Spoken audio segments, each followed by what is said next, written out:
Hello friends, মাই veg ফুডে আপনাদের সবাইকে স্বাগত। আশা করি সকলে ভালো আছেন।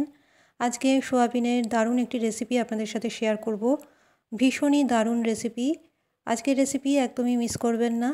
আর সোয়াবিন যারা খেতে পছন্দ করেন না তাদের জন্য একদম পারফেক্ট। আসুন দেখা যাক আজকের রেসিপি। এখানে নিয়েছি 200 গ্রাম সোয়াবিন ভালো মতো সেদ্ধ করে নিয়েছি। 5 মিনিট জল দিয়ে ভাপিয়ে নিয়েছিলাম। এবার জল ঝরিয়ে ভালো করে ঠান্ডা করে নিয়েছি। একটা কড়াইয়ের মধ্যে নিয়ে নিলাম 2 টেবিল স্পুনের থেকে একটু বেশি সর্ষের তেল। সর্ষের তেল ভালো মতো গরম হয়ে গেলে এর মধ্যে দিয়ে দিয়েছি হাফ চামচ গোটা জিরে, একটা তেজপাতা। ফোড়ন থেকে ভালো গন্ধ বেরোলে এর মধ্যে মশলা দিয়েছি হাফ চামচ হলুদ গুঁড়ো, হাফ চামচ জিরের গুঁড়ো, স্বাদ অনুযায়ী লবণ, আর দিয়েছি হাফ চামচ লঙ্কার গুঁড়ো, আর দিয়েছি হাফ চামচ কাশ্মীরি লঙ্কার গুঁড়ো। এবার দুটো কেটে রাখা টমেটো এর মধ্যে দিয়ে দিলাম। টমেটো দিয়ে মশলার সাথে ভালো করে কষিয়ে নেব। 1 থেকে 2 মিনিটের মতো টমেটো কষিয়ে নিচ্ছি। এই সময় গ্যাসের ফ্লেম লো টু মিডিয়ামে রেখে টমেটো ভালো মতো কষিয়ে নিতে হবে। এখানে বলে রাখি, আমার চ্যানেলে সব রেসিপি সম্পূর্ণ নিরামিষ। আমার ফেসবুক পেজ মাই ভেজ ফুড আপনারা অবশ্যই ফলো করুন। মশলার থেকে তেল ছেড়ে এলে এর মধ্যে দিয়ে দিচ্ছি আগে থেকে ভাপিয়ে রাখা সয়াবিন। এবার সয়াবিন দিয়ে খুব ভালো মতো মশলার সাথে কষিয়ে নিতে হবে।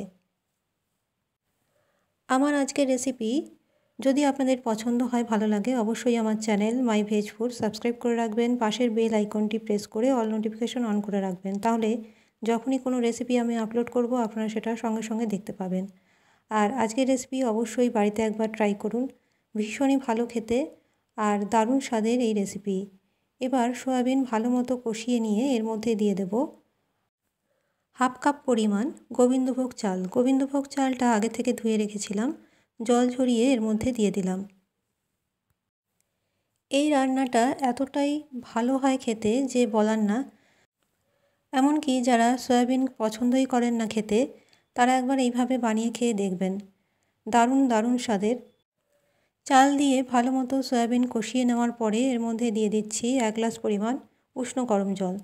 গরম জল দিয়ে ভালো মতো নেড়ে চেড়ে একটা ঢাকা দিয়ে ঢেকে রাখবো 5 থেকে 7 মিনিটের জন্য। এই সময় গ্যাসের ফ্লেম লো টু মিডিয়ামে রেখে দিতে হবে। আমার চ্যানেলে সয়াবিনের আরও অনেক রেসিপি আছে, সেগুলো দেখতে পারেন। আর আজকের রেসিপি একবার বাড়িতে অবশ্যই বানিয়ে দেখুন।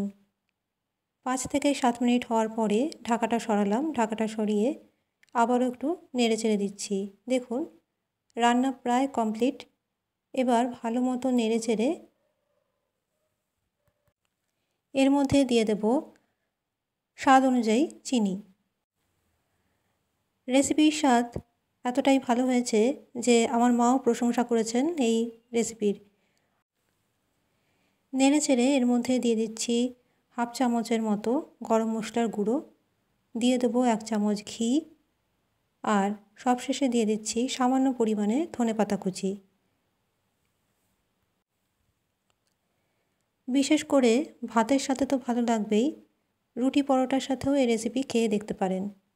সামান্য একটু নেড়ে চেড়ে একটা ঢাকা দিয়ে ঢেকে রাখবো 2 মিনিটের জন্য, গ্যাসের ওভেন অফ করে।